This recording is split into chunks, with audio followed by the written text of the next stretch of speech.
Hello friends, my name is Behroz. I'm a finance executive by profession and welcome to my channel. Now in this video, I will share with you what is the right value of car that you can actually afford.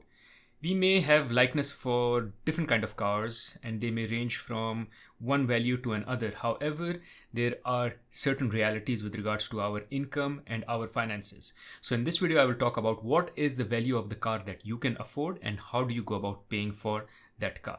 Now, why is this question important? The reason this question is important because today an average car payment value ranges from $740 to $530. Depending on if it's a new car, it would be somewhere around $740. And if it's a used car, it will be somewhere around $530. Is this an amount that you can afford or not?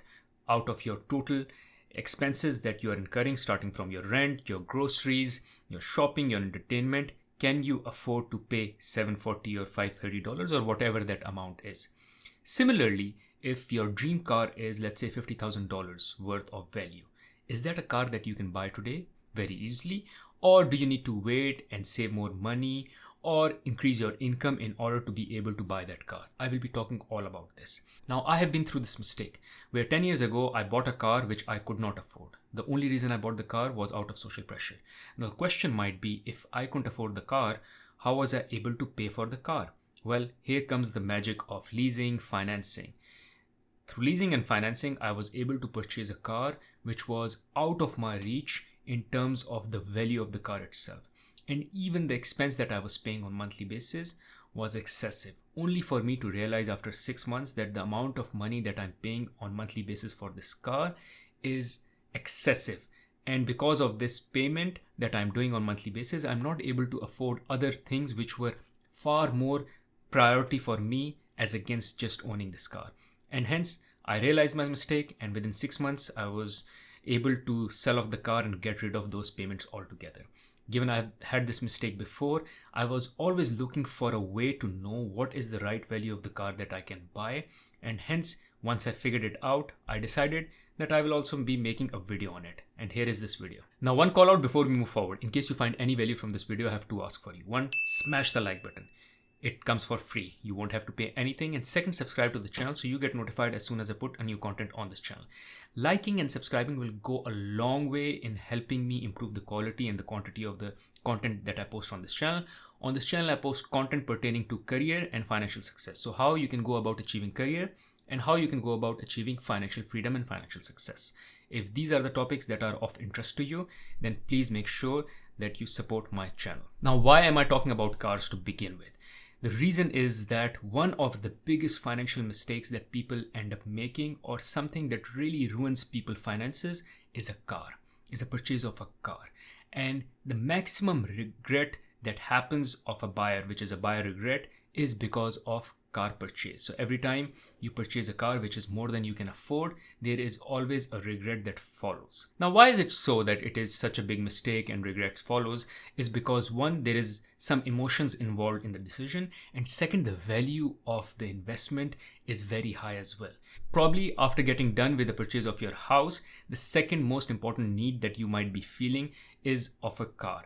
And hence there is a big chance that you end up making a mistake there just because of the swing in the value that exists in the market. A car can be as low as $5,000 and as high as hundreds of thousands of dollars. So a lot of emotions are involved here as well. The kind of car I like, the comfort, and the status signaling that I want to do to others. Now, one caution here. Just like as my example played out where I could not afford the car and I went for financing, be wary of financing and leasing, because when you go to a dealer, the dealer can make any number work for you. So for instance, if you tell the dealer, oh, I can only give or carve out $500 per month for a car payment, they can make it work. They can make it work through simply increasing the number of years you will be making that payment. So in reality, you might end up paying a lot of money for that car just because you wanted a certain payment which was a smaller number, and the dealer made it work for you. This was exactly my example as well. While I could not afford the total value of the car, I went for financing and leasing and made it a number which looked nice to me. However, not realizing that in reality, I would be paying twice as much as the price of the car itself, just because the tenure of the financing or the leasing was massive. in order to accommodate for the smaller amount of monthly payments. So do not get fooled by trying to look for small payments or just telling the dealer, this is the number which I can afford, make it work for me. No. That is why this video and whatever I will share in this video is super important, because you need to be aware when you go to the dealer that you tell the dealer that this is the car that I can afford, as against them telling you the car that you can afford. Don't even give them any numbers from your side. Just tell them this is the car I need, this is the value of the car, and these are the terms that I would need on the car. So I will explain all of this in this video. Now, previously I've made a video on comparison between cash, lease, and finance. I believe it is very important that you check out that video before going further in this video, because that will give you a good idea in terms of how car dealers are kind of ripping you and trying to sell you something where they make more money. It is very important for you to understand that mathematics, and I explain the mathematics behind cash purchase, lease purchase, and financing. I compare all three of them and which one is better for you. So make sure you check out that video. Now, I am a big fan of rules that have worked for people previously, rules that have worked for experts previously, and something that has worked historically for people and people swear by it. I would like to use their learning as against trying to create my own formula. So the rules or the formulas that I will share today in this video as to how much car you can afford are the ones that have been used historically by many experts, and they swear by it. And I've kind of worked them out as well on my sheet, on my piece of paper, and for myself as well, and they work perfectly. So these three rules that I will be sharing with you, you can use any of them. Now, first rule is pretty simple and it's very easy to understand, which is that the car you should be purchasing should not be more than 25 to 35% of your annual gross income. So let's say if your annual gross income is $100,000, then the car that you should be purchasing should not be more than $25,000 or $35,000 of value. This is kind of the range. Now, $35,000 is more for car enthusiasts who really think car is the priority. It's the number one priority. They love cars and they can kind of compensate elsewhere on their finances, but car is something which is very important to them. Then 35 is the number. However, if car is something which is a vehicle or a tool for you to move from one place to another, which is kind of the case for me. I love cars, I like cars, but not to an extent of spending 35% of my annual gross salary on it. Then 25% is the number for you. So the number that I would be using is 25%, because again, I'm not a car lover, I'm not a car enthusiast. I just like cars enough for them to comfortably drive me from one place to another. So 25% would be a number for you, which is if your gross salary is $100,000, then you can only spend $25,000 on the car.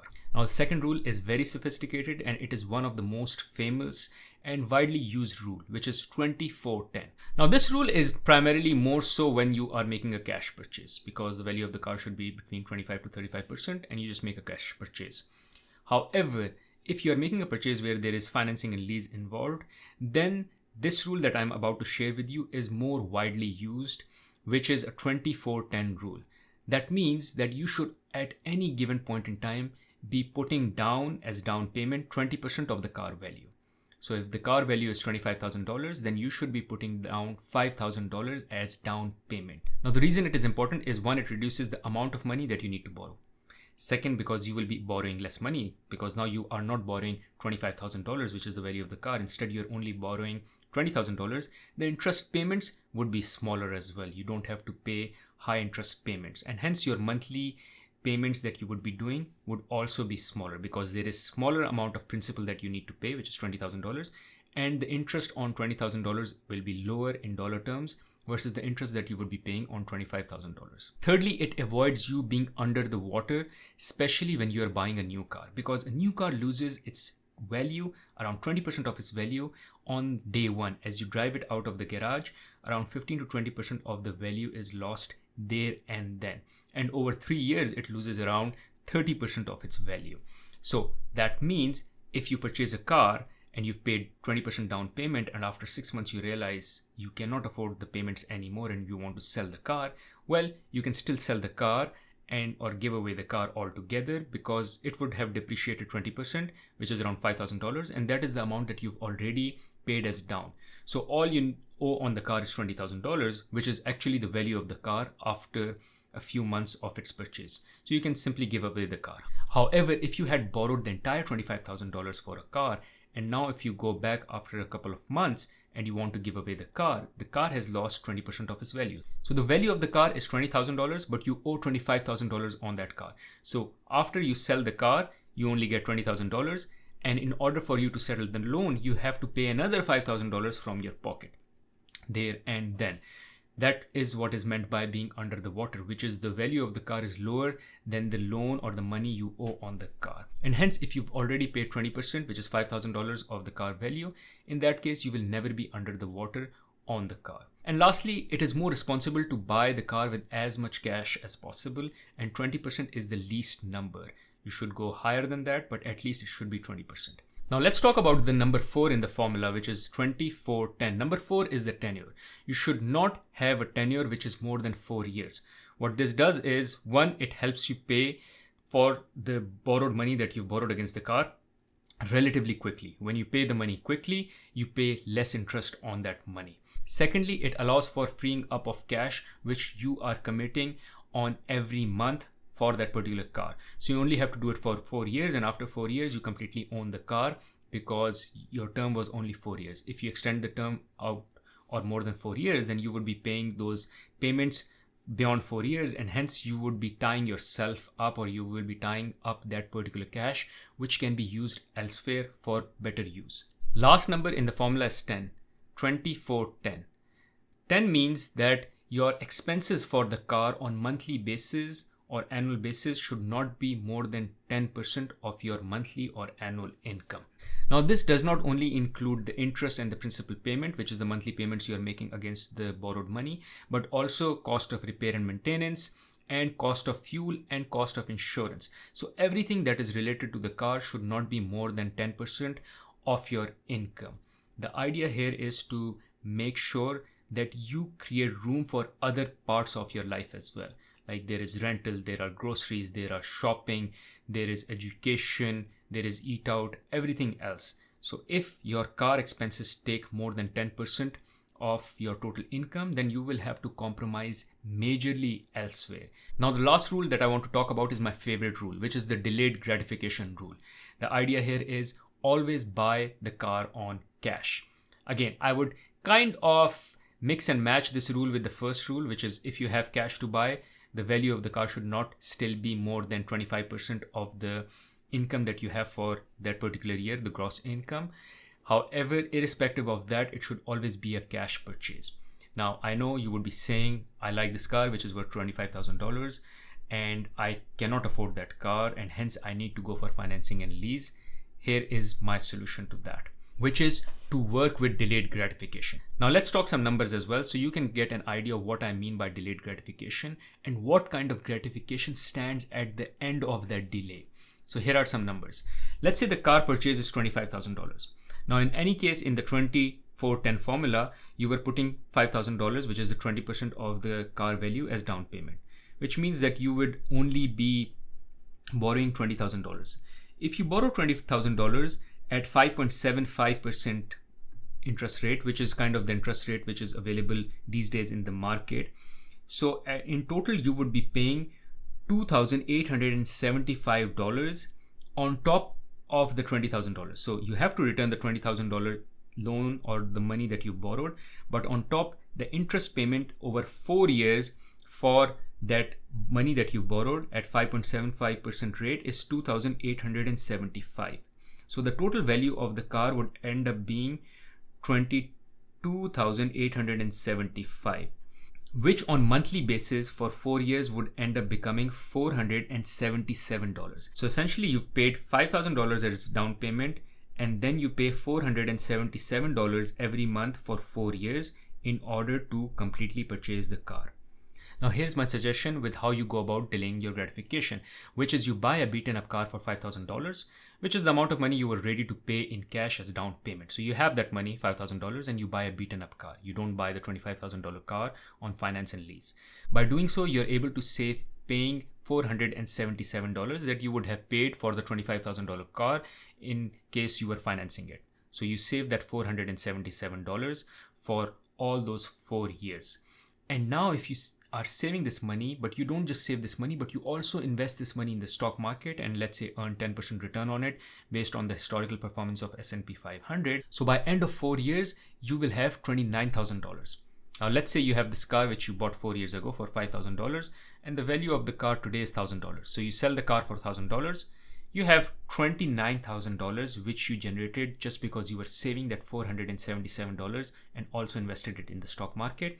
You have this $29,000, you add $1,000 in it, and after 4 years, you are able to buy a car worth $30,000 purely on cash. Again, you don't have to pay any other payment from your pocket, from your monthly income at all. Now you own a $30,000 car all out of cash and you own it completely. This is the beauty of delayed gratification. Of course, you won't enjoy a good car today. You will have to wait for it 4 years. But as they say, live like no one else today so you can live like no one else tomorrow. Hopefully this video was helpful for you to kind of have an idea as to what is the value of the car that you can afford. In case you found value from this video, I'm sure you'll find value from another video where I talk about how you can go about increasing your returns in the stock market. You can check it out here. Other than that, there is another video where I talk about my personal financial freedom journey. I'm sure you can find a lot of inspiration from that video as well. You can check it out here. Thank you.